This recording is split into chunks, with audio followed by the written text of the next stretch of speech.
सधम्म देशना सुखो समस्त सामंगी समंगानं तपो सुखो सुखो। सुखद है बुद्ध का उत्पन्न होना, सुखद है सधम्म देशना, सत्य की देशना, सुखद है समता युक्त चित्त से एक साथ संग की स्थापित करना। सबसे पहले मैं मेरा परिचय बोलना चाहता हूँ। भदंत यू नागमो महास्थवीर, त्रिरेशमी बुद्ध विहार नासिक। भदंत यानी स्थवीर भिक्षु, स्थवीर भिक्षु। सबसे पहले भिक्षु जीवन में कोई भी इंसान सरामनेर होता है, सामनेर जीवन होता है, परिवर्तित होता है। और परिवर्तित होने के बाद कोई भिक्षु 2 साल में, 3 साल में, 5 साल में, 7 साल में, तो कभी कभी कोई भिक्षु 20-25 साल तक उपसंपदा नहीं करते, परिपूर्ण समझे तक। ऐसे ही मेरे जीवन की घटना है। मैं जब श्रामनेर बना और सामनेर जीवन ऐसे भिक्षु के पास बना, ऐसे महास्थवीर के पास बना कि जो दुनिया में सब सारे संसार के भिक्षु जानते हैं। आनंद मित्र महास्थवीर मेरे गुरु का नाम था, जिसने श्रामनेर पर्वत दी थी। उनके साथ में 7 साल रहा। 7 साल के बाद में भी जन्म मैं उपसंपदा में घूमते रहा। महाराष्ट्र में भी आया, नासिक में आया, और नासिक में ये बुद्ध मूर्ति का जो काम था, बुद्ध मूर्तियाँ, मैं जब पहली बार मूर्तियों के पास गया तो लगा मुझे कि अरे ये मूर्तियाँ, बुद्ध की मूर्तियाँ तो है, लेकिन यहाँ क्या लगा हुआ है, इतना सिंदूर लगा हुआ है, इतना, इसको किस प्रकार से निकाला जाए। कहीं मीटिंग भी ली, तब श्रामनेर ही था मैं, कहीं मीटिंग ली और कोई सपोर्ट नहीं मिला, कोई सपोर्ट नहीं। नासिक में कोई सपोर्ट करने के लिए तैयार नहीं। फिर जवान लोगों को देखा, फिर देखे कोई पाथरडी के लोग थे, अभी नाम नहीं आता, मुझे याद नहीं है। पाथरडी के कुछ उपासक थे, अंबड़ के कुछ उपासक कौन से दिन मिले, तो कभी सातपुर के, तो जिसमें 2-3 लोग हैं, अभी एक ही आदमी जीवित है। इस प्रकार से लोगों में रह के नासिक में बुद्ध को जीवित किया, मूर्तियाँ जलाई, जितनी मेरे से होती उतना काम किया। तब लोगों को जाके देखा, लगा कि अरे ये मूर्तियाँ तो बुद्ध की है। शेष बचा हुआ काम मेरे पास में, मेरे बाद में बुद्धांकुर बुद्ध आए और उन्होंने भी ये सारी मूर्तियाँ को निकाल कर फेंक दिया। आज बुद्ध का रूप नासिक में दिखा। अब बहुत नासिक के लोग बोलते मैंने किया, हमने किया, हमने किया, हमने किया। भाई बोलता सब कुछ कही, लेकिन उसी समय श्रामनेर जीवन में भद्रावती में आपने देखे होंगे, भद्रावती नाम सुने होंगे। भद्रावती में सक्षम बुद्ध है 3 बड़े बड़े, उसमें सभी जैन लोगों ने लाया, सभी जैनों ने मोर्चे निकाला, ये हमारे महावीर है, महावीर है। मैं बोला नहीं, महावीर हो नहीं सकते, ये तो सम्यक संबुद्ध ही है। बोले सिद्ध करके देखो, महावीर नहीं। तो जब वो मूर्ति को टाच जलाए, टाचनी मार के, छन्नी मार के उसका सिंदूर निकाले पूरे भद्रावती के लोग, और तब वो मूर्ति पूरी बुद्ध की हुई, बुद्ध की दिखी। तब सारे भद्रावती, पूरी भद्रावती एक हो गई और बहुत बड़ा संघर्ष हुआ, बहुत बड़ा मतलब बहुत बड़ा। ये काम लगातार मैं 7 साल चलाया। फिर उसके बाद में जब आंध्रा के बॉर्डर पे, आंध्रा में विशाखापट्टनम के करीब एक गुफा है, बहुत बड़ी गुफा है, और बुद्ध की गुफा है। सारे लोगों ने उसको विष्णु बना दिया था, सारे लोग उसको विष्णु कहते थे। वो काम सब, और वहाँ तो कोई उपासक नहीं, कोई बुद्ध नहीं, लेकिन निर्भयता थी। जीना तो बुद्ध के लिए, मरना तो बुद्ध के लिए, और क्या करना है। वस्त्र जो धारण किया है, तो ये तो मैं तो मर चुका हूँ, घर से बेघर हो चुका हूँ, मर चुका हूँ, अब क्या मारेंगे लोग, मैं तो मर ही गया हूँ। और 3 साल वहाँ रह के वो सारे मूर्तियां को लाया। आज संसार के लोग जाते हैं, बहुत सारे भारतवासी जाते हैं। ये 6 साल काम किया। ऐसा करते करते 15 साल लौटने के बाद उपसंपदा किया। अब मैं उपसंपदा करने लायक हूँ, अब बन गया उपसंपदा करने लायक। तब गोयंका गुरुजी का प्रवाह यहाँ आया, यहाँ चालू ही था। बहन से शिविर करता था, ध्यान करता था, और ध्यान के लिए तो मैं घर से बार छोड़ा था, भिक्षु बन गया, श्रामणेर बन गया था। तो गुरुजी ने कहा, गोयंका जी ने कि बनते जी आप उपसंपदा करने वाले हो? मैं बोला गुरुजी अब भी इसी समय। तभी गुरुजी ने 4 लोगों को, एक थेरापाला बर्मा से श्रामणेर होके आया था, बुद्ध गया में उपसंपदा करनी थी। तो उपसंपदा के समय थेरापाला की उपसंपदा, मेरी उपसंपदा, बोधिपालों की उपसंपदा और धम्मदक्ष की उपसंपदा, ऐसे 4 भिक्षुओं की उपसंपदा। और 4 भिक्षुओं के उपसंपदे का दायक केवल और केवल गोयंका गुरुजी थे। तब मोबाइल नहीं थे, रिकॉर्ड नहीं थे, लेकिन उस समय वो फोटो निकाले हैं गुरुजी के पास में। बहुत सारी फोटो की सिस्टम थी कैमरे की, तो कैमरों में वहाँ फोटो है गुरुजी के पास। अब है या नहीं है ये तो नहीं बोल सकता। इस प्रकार से उपसंपदा का मेरा दायित्व और मेरा दायक स्वयं गुरुजी और माताजी थे। और उसके बाद में उपसंपदा होने के बाद आज भिक्षु स्थविर होने को और आप महास्थविर होने को आज 30 साल हो गए। आज मेरे उपसंपदे को 30वां वर्ष चल रहा है, और पहले के 15 साल, 45 साल हो गए कि ये कपड़ा डाल के घूम रहा हूँ। चिवर पे आ गया, वस्त्र पे आ गया। चिवर डालना इतना असंभव है, इतना संभव नहीं, और चिवर को संभालना इतना संभव नहीं। लेकिन जो कोई भिक्षु शील समाधि प्रज्ञा का अभ्यास करता है तो वो चिवर को संभाल ही सकता है। ऐसा नहीं कि कोई भिक्षु अपने जीवन में एक समाधि के अभ्यास को आगे लेके जाता है, शील को आगे लेके जाता है, समाधि को आगे लेके जाता है, प्रज्ञा को आगे लेके जाता है। सारे भिक्षु कोई कौन से काम में लगा है, कोई कौन से काम में लगा है, कोई कौन से काम में लगा है, मैं बोल नहीं सकता, आप लोगों को बता भी नहीं सकता। मैं सारे भिक्षुओं को देखता हूं तो लगता है मुझे कि अरे कोई शील का पालन कर रहा है, बहुत शील का पालन कर रहा है, शील का अभ्यास कर रहा है, कोई समाधि का अभ्यास कर रहा है, कोई प्रचार और प्रसार तो सभी भिक्षु करते हैं। तो कोई आनापानासति का अभ्यास कर रहा है, तो कोई बुद्धानुसति का अभ्यास कर रहा है, कोई धम्मानुसति का अभ्यास कर रहा है, कोई संघानुसति का अभ्यास कर रहा है, कोई देवतानुसति का अभ्यास कर रहा है, कोई कायागतानुसति का अभ्यास कर रहा है, कोई मरणानुसति का अभ्यास कर रहा है, कोई अशुभ भी कर रहा है, तो कोई सतिपठ्ठान कर रहा है, कोई विपස්සना कर रहा है। तो सारे भिक्षु अपने अपने कर्म में लगे हुए हैं, सारे भिक्षु अपने कर्म में लगे हुए हैं। ये नहीं कि वो खाली बैठे हुए। इस प्रकार से भिक्षु का जीवन स्थविर तक पहुंचता है। भिक्षु जीवन में 10 साल या 15 साल में 15 साल के बाद में महास्थविर घोषित किया, मुझे स्थविर घोषित किया। आजकल महाराष्ट्र में देखता हूं तो 10 साल में भी स्थविर घोषित करते हैं, और स्थविर घोषित होने के बाद 15 साल हुए और अभी 30 साल होने के बाद महास्थविर बन गया। इस प्रकार से स्थविर, महास्थविर, श्रामणेर से लेके भिक्षु, श्रामणेर, भिक्षु, स्थविर, महास्थविर, इन लोगों की उपजीविका चलती है।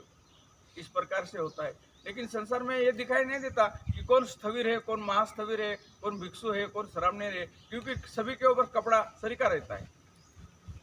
और समाज के लोग कभी पूछते भी नहीं कि भिक्षु आप उपसंपदित हो या नहीं हो।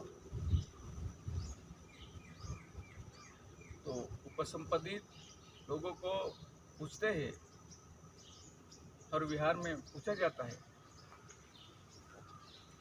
तब ये जीवन आदमी का ढलता है और ढल जाता है। इस प्रकार से धम्म का जीवन चलता है। अभी त्रिरेशमी लेनी के नीचे त्रिरेशमी बुद्ध विहार में मैं 3 साल से हूँ। आज तब्बल 3 साल हुए,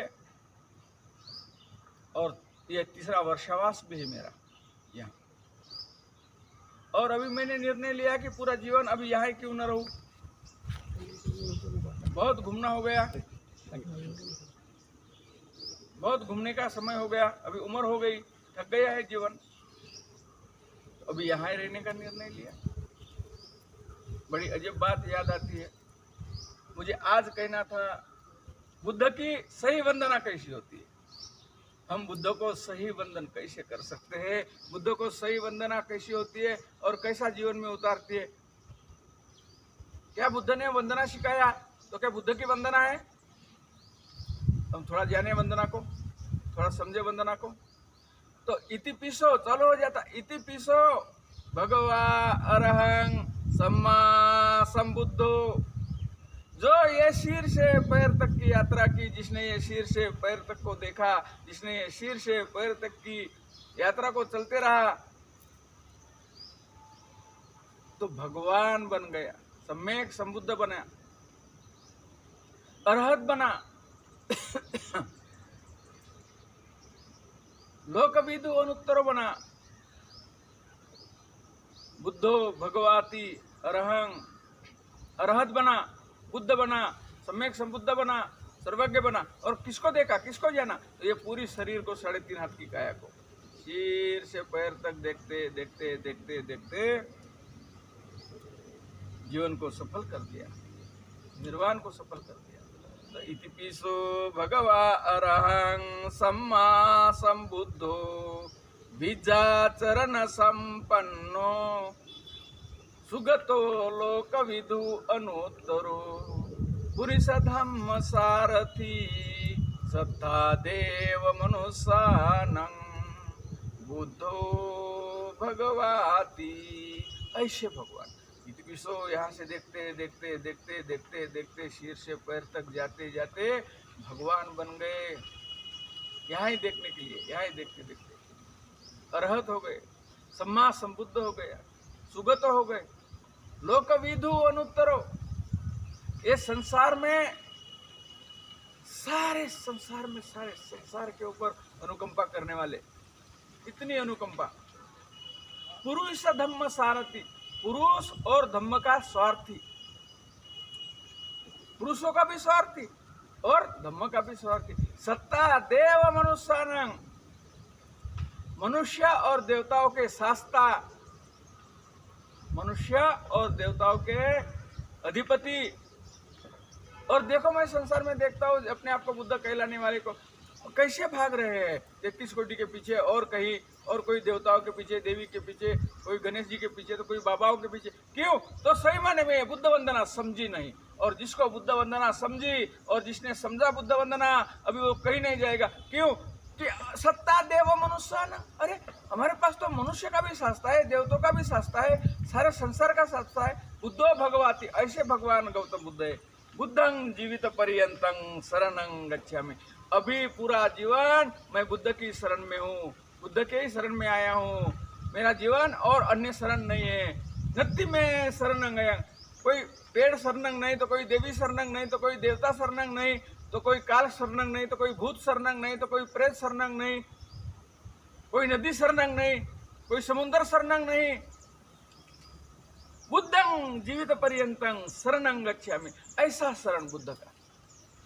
नहीं तो हम बोलते हैं यहाँ आके हम बुद्ध को शरण में है, धम्म को शरण में है, संघ को शरण में है, बात कर लेते हैं, बकवास बात। क्या इनका शरणागमन पूरा है? मैं पूछता हूँ लोगों को कि शरणागमन पूरा नहीं है। और पूरा शरणागमन नहीं होने के वजह से ये अपने आप को शरण नहीं है, सिलेंडर नहीं है। तो हमें भाइयों सिलेंडर होना है अपने आप को, ऐसे महापुरुष को सरेंडर होना है कि जो बुद्धं जीवित पर्यंतं शरणं गच्छामि। ये पूरा जीवन मैं बुद्ध को शरण में हूँ। और बुद्ध और सम्यक संबुद्ध, अब मैं देखता हूँ सारे संसार के संतों को, सारे संसार के संतों को और संसार के संत के वाणियों को भी मैं देखता हूँ, तो उसमें मुझे बोधिसत्व की झलक दिखाई देती। सारे संतों को बोधिसत्व, संतों के अंदर बोधिसत्व की झलक दिखाई देती। सारे अभंगों में बोधिसत्व की झलक दिखाई देती। वो बोलते नहीं लोगों को कि तुम शील पालन करो, लेकिन शील का ऑटोमेटिक पालन करते। चोरी मत करो, व्यभिचार मत करो, झूठ मत बोलो, हत्या मत करो, ये नहीं बोलते। तो मांस भी मत खाओ, मांस मत खाओ, लेकिन हम बोलते हत्या मत करो। हत्या नहीं होंगी तो मांस कोई खाएगा नहीं। हत्या से हम रुकवाट करते, रोक देते, खून खराबा ना हो, हिंसा ना हो, ऐसी बात जीवन में। तो एक सामने एक विनय पिटक में एक बात आई है, भगवान की बात। तो राजगिरी के नीचे ऐसा कलह चल रहा था, ऐसा कारवा चल रहा था, महायज्ञ रखा था। और यज्ञ में कहीं गैया बलि, कहीं भैंसे बलि, कहीं मेंढे बलि, कहीं बकरे बलि, कहीं ऊंट बलि। और ऐसा महायज्ञ राजगिरी के नीचे महायज्ञ। और इतने बड़े महायज्ञ में कहीं गैया काटी जाती थी, कहीं भैंस काटी जाती थी, कहीं प्राणियों की हिंसा होती थी। भगवान ने ये देखा और भगवान ने देखने के बाद राजगिरी भगवान पहुंचे और बोले, घोषणा कर दी राजा बिंबिसार को, बोलो तेरे नगर में 2 दिन के बाद निरामश यज्ञ होगा, निरामश यज्ञ होगा। अब निरामश यज्ञ किसको कहते भाई? लोग परेशान, यज्ञ रुका गया, निरामश यज्ञ चालू कर दिए। तो निरामश यज्ञ कैसा होता है? इस लोगों को, ब्राह्मणों को देखने में बड़ी उत्कृष्टता आई। बुलाया भगवान ने, सूत लाओ, 3 किलो सूत, उसको तिहरी गुते, और 3 किलो सूत गुथ के फिर फल फूल, अगरबत्ती, दीपबत्ती, धूपबत्ती, सारा सुगंध वातावरण, सारा सुगंधमय। और भगवान ने फिर वहाँ परित्राण की देशना की, पहली देशना की, परित्राण को वहाँ दर्शाया, लोगों को परित्राण समझा दिया। और ये भी समझा दिया कि ये सूत्र जो है, ये सूत्र शुद्ध है, पवित्र है, शुद्ध है, सफेद है, और तुम ये सूत्र के जैसे पवित्र रहो, शुद्ध रहो। ये सूत्र 3 धागे में बुना गया है, बुद्ध धम्म और संघ। और सारे लोगों को बुद्ध धम्म और संघ भगवान ने समझा दिया। तो सारा राजगिरी बदल गई, सारा राज्य बदल गया। क्यों? एतेन सत्य वज्रेन हो तुम्हें जय मंगलं। हम वंदना करते हैं, वंदना में बोलते हैं, और वंदना में यही समझाया गया है, बुद्ध वंदना में। इति पिसो भगवा अरहं सम्मा संबुद्धो विजयाचरण संपन्नो सुगतो लोकविदु अनुत्तरो पुरुष धम्म सारथि सत्ता देव मनुष्यान बुद्धो भगवाति बुद्धं जीवित पर्यंतं शरणं गच्छामि। हेच बुद्धा अतीताच, हेच बुद्धा अनागता, पशुपन्नाच ये बुद्धा अहं वंदामि सर्वदा। तो एक बुद्ध नहीं, एक सम्यक संबुद्ध नहीं, कोई एक होता। बुद्ध बहुत होंगे, लाखों लाखों बुद्ध होते हैं, लाखों लाखों बोधिसत्व होते हैं। और ऐसे सम्यक संबुद्ध, तो जो भूतकाल के सम्यक संबुद्ध, भविष्य काल के सम्यक संबुद्ध, वर्तमान काल के सम्यक संबुद्ध, एच बुद्धा अतीताच, जो चले गए, एच बुद्धा अनागता, जो अभी है, पशुपन्नाच ये बुद्धा अहं वंदामि सर्वदा, जो आने वाले बुद्ध है। ऐसे तीनों सम्यक संबुद्ध को मेरा प्रणाम है, मेरा वंदन है।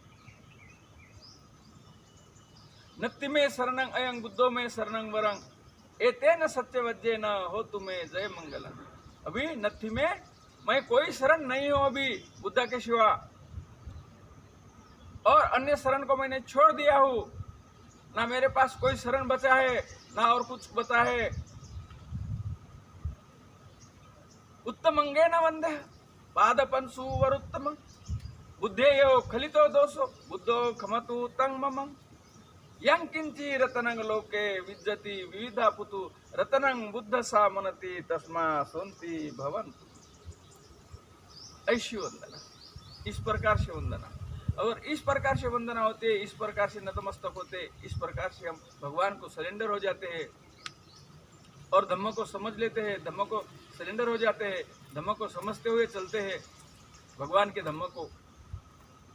तो जीवन खुलता है, फूलता है, बहुत सुंदर होता है, रोशनीमय होता है, निखर जाता है जीवन, उल्लास उत्पन्न होता है, आच्छादित होता है, जीवन में तरंग ही तरंग उठते हैं और सारा अंधेरा भाग जाता है, तो जीवन प्रकाशमय होता है। और ऐसा प्रकाशमय जीवन, तो एक बात याद आती मुझे जापान की, बड़ी अजब बात। जापान में कई भिक्षु कई लोग,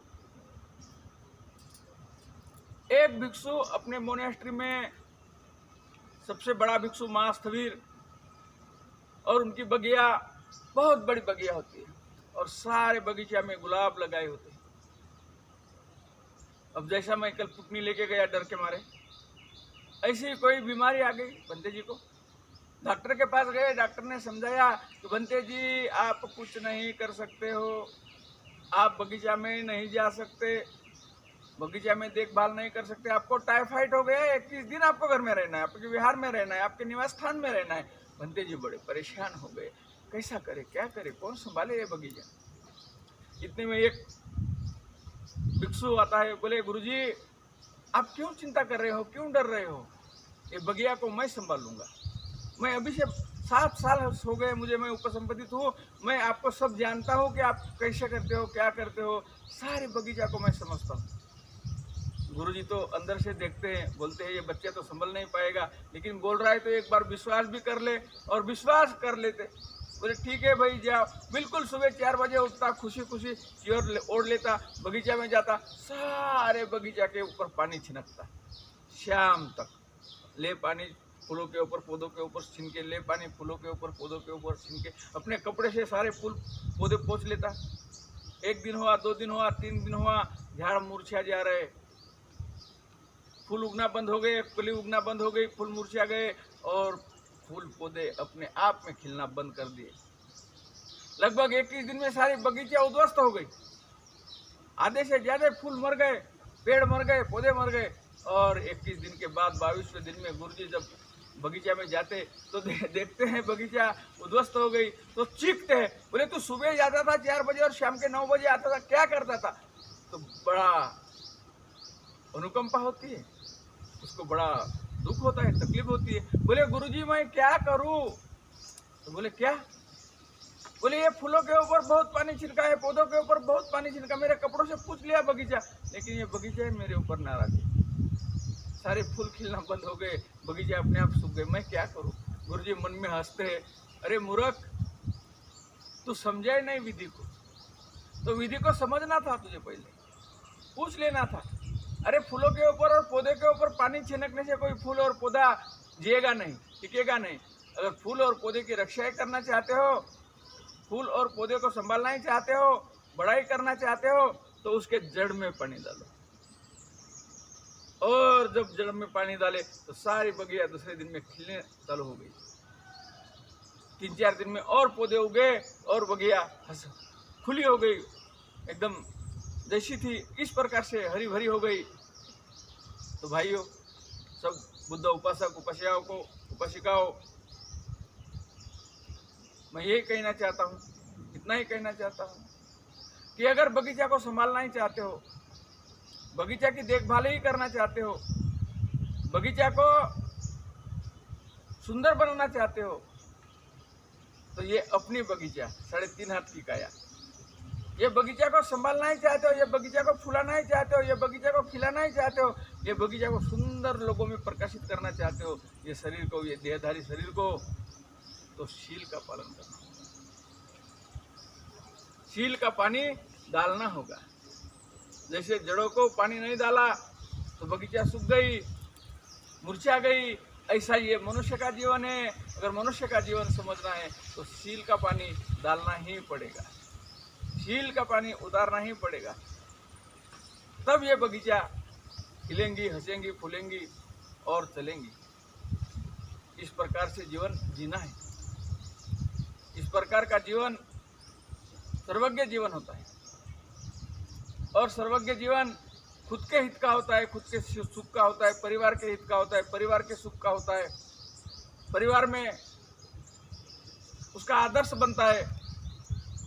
नहीं तो बहुत परिवार के लोग अपने आप को तो बुद्ध तो कह लेते बेचारे, लेकिन सारे नशा में चूर, जिसके परिवार आज उद्ध्वस्त हुए। जैसे बुद्ध की नाम, बुद्ध का खाली नाम, और ये बुद्ध की धरती, उपजाऊ धरती, यहाँ सारे पेड़ पौधे उगते हैं और सबके अंदर बोधि का बीज है। और बोधि का बीज तभी जागृत होता कि हम शील का संवर्धन करें, शील का पालन करें, शील को जीवन में उतारे। तो मनुष्य का जीवन, पेड़ का जीवन जड़ों में होता है और मनुष्य का जीवन शील में होता है। जो भी मनुष्य शील का जीवन जिएगा वो सुशोभित होगा, मंगलमय होगा, कृतज्ञ होगा और जीवन की नैया को आगे बढ़ाएगा।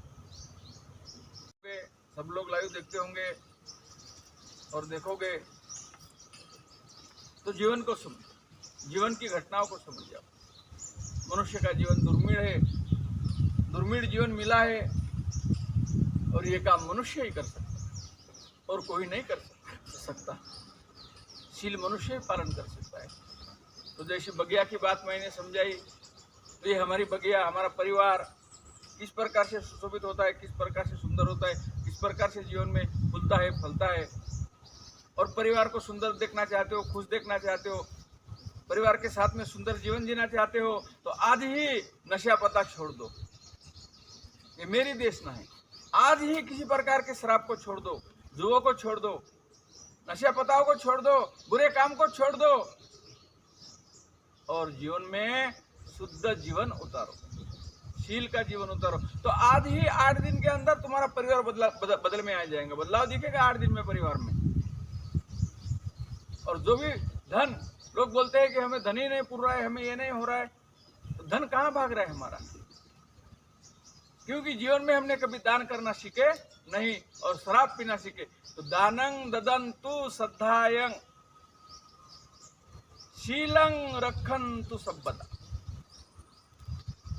जब श्रद्धा से दान देते हो, दान का कर्म करते हो, दानं ददन्तु श्रद्धायं, इतनी अपार श्रद्धा, इतनी अपार श्रद्धा कि हम बोल भी नहीं सकते।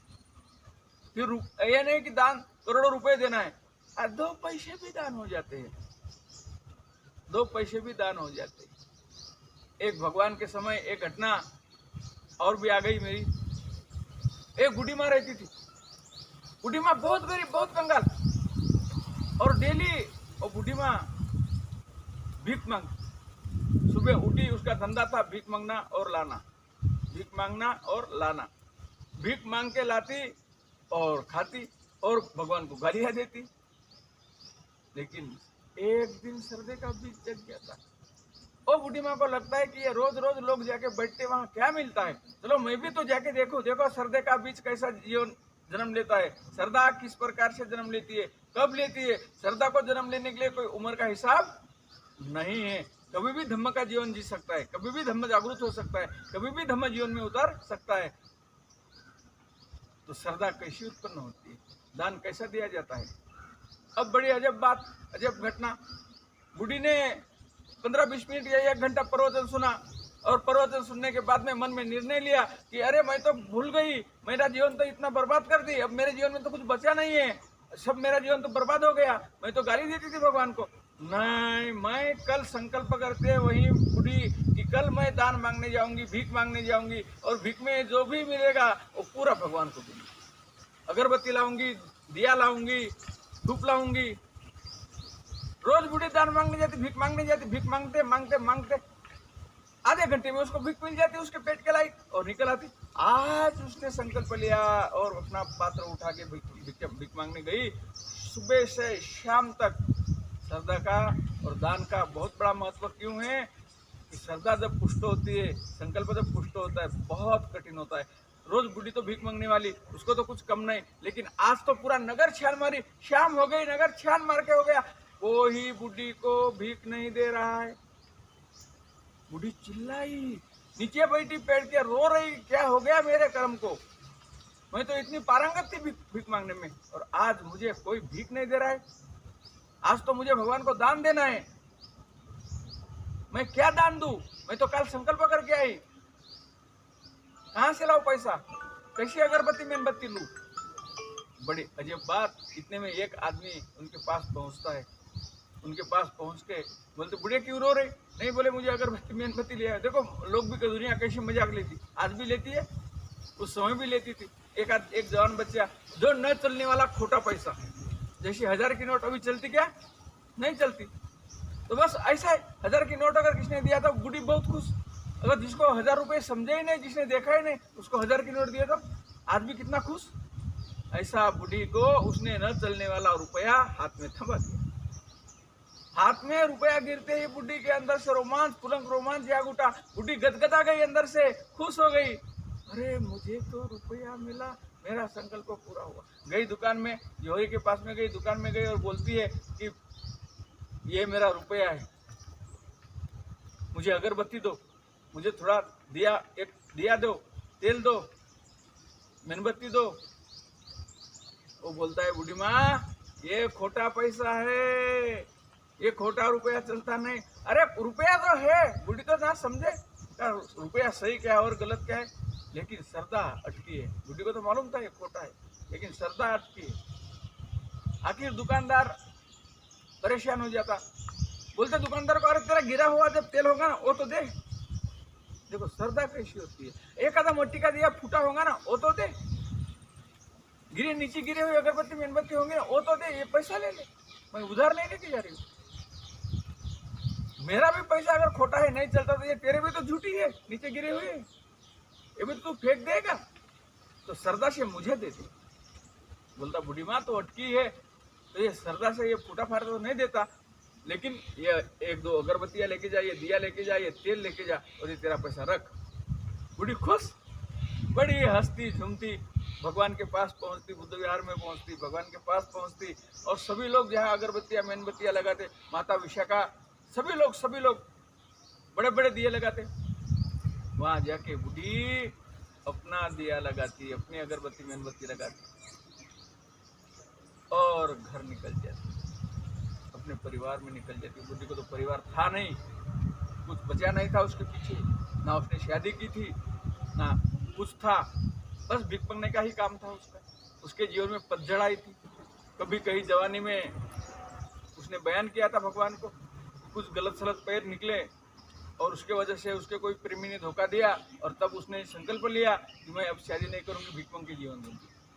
तो सारी ब्रह्मचर्या का जीवन उसका था, और ऐसा ब्रह्मचर्या का पवित्र जीवन। समझती तो नहीं ब्रह्मचर्य का जीवन क्या होता है, शील का जीवन क्या होता है, लेकिन कभी हिंसा तो की नहीं, कभी चोरी तो की नहीं, कभी व्यभिचार तो की नहीं, कभी झूठ तो बोली नहीं, कभी हिंसा तो की नहीं। तो बूढ़ी याद करती है अपने जीवन को, जब भगवान को दिया लगाती है, अगरबत्ती लगाती है, अरे मैंने कल जो शील लिया, अरे ये तो मैं पालती ही थी रोज ही, मैं तो रोज उसको मैं पाली हूँ, उम्र भर उसको पालन की हूँ, लेकिन मैं समझा नहीं, मैं तो इतनी पवित्र थी, लेकिन आज समझ गई, आज आंख वाली हो गई मैं। अभी अंधी आंख थी, अंधी आंख का पर्दा निकल गया मेरा, और मेरे आंखों में रोशनी आ गई, और रोशनी जल गई मेरे आंखों में, और मैं भगवान को समर्पित हो गई। ऐसी भावना करते हुए जब दीवा लगाती है और घर में जाके सो जाती है, बड़ी शांति से, बड़ी सुखपूर्वक। सुबह सबके दिए रात में बुझ जाते, बूढ़ी का दिया जल रहा है, सारी पुत्र कहता है, आनंद कहता है भगवान के पास जाके, भगवान अरे भगवान ये तो सबके दिए बुझ गए, बूढ़ी के दिया तो बुझे ही नहीं। आनंद को भगवान बड़े खुशी खुशी बोलते, जाके देख बूढ़ी है क्या। आनंद जाके देखता, बूढ़ी तो निकल पड़ी, स्रोत में गिर गई, धर्म के स्रोत में गिर गई, शील के स्रोत में गिर गई। इतनी श्रद्धा थी बूढ़ी को, ऐसी बूढ़ी माँ। तो इस श्रद्धा से जब कोई दान देता है, इस श्रद्धा से कोई जब दान करता है इस प्रकार से, तो दानंग ददंतु सद्दायंग शीलंग रखंतु सब्बता। अभी शील अगर दान के साथ में है तो अभी तुम्हारे कोई टेंशन नहीं है, कोई चिंता करने की जरूरत नहीं है। शील है तो शीर है, शील नहीं तो शीर नहीं। और बिना सिर का आदमी मुर्दा होता है, धड़ होता है, भूत होता है। भूतों को सिर नहीं दिखाई देता, ऐसे लोग बोलते हैं, मैं तो देखा नहीं है लेकिन सुनता हूँ लोगों के मुंह से। तो ऐसे भूतों के जैसा जीवन, बिना शील का जीवन, तो भूतों के जैसे मत जियो, शील का जीवन जियो, और श्रद्धा से दान का कर्म करो, और श्रद्धा से दान दो, और मनुष्य का जीवन जो मिला है उसको सुशोभित बनाओ, पवित्र बनाओ, मंगलमय बनाओ। और जो जो लोग आज के धम्म सभा में उपस्थित है, जो उपासक है, उपासिका है, बाल बालिका है, अन्य धम्म प्रेमी बंधु और भगिनी है, सबके जीवन में धम्म खिले, सबके जीवन में शील उतरे, सभी लोग पवित्र हो, मंगलमय हो, सारे लोग बुद्धा के शरण में आ जाए और बुद्ध का जीवन जिए। इसमें सबका मंगल है, इसमें ही सबकी भलाई है, इसमें ही सबका कल्याण है। भवतु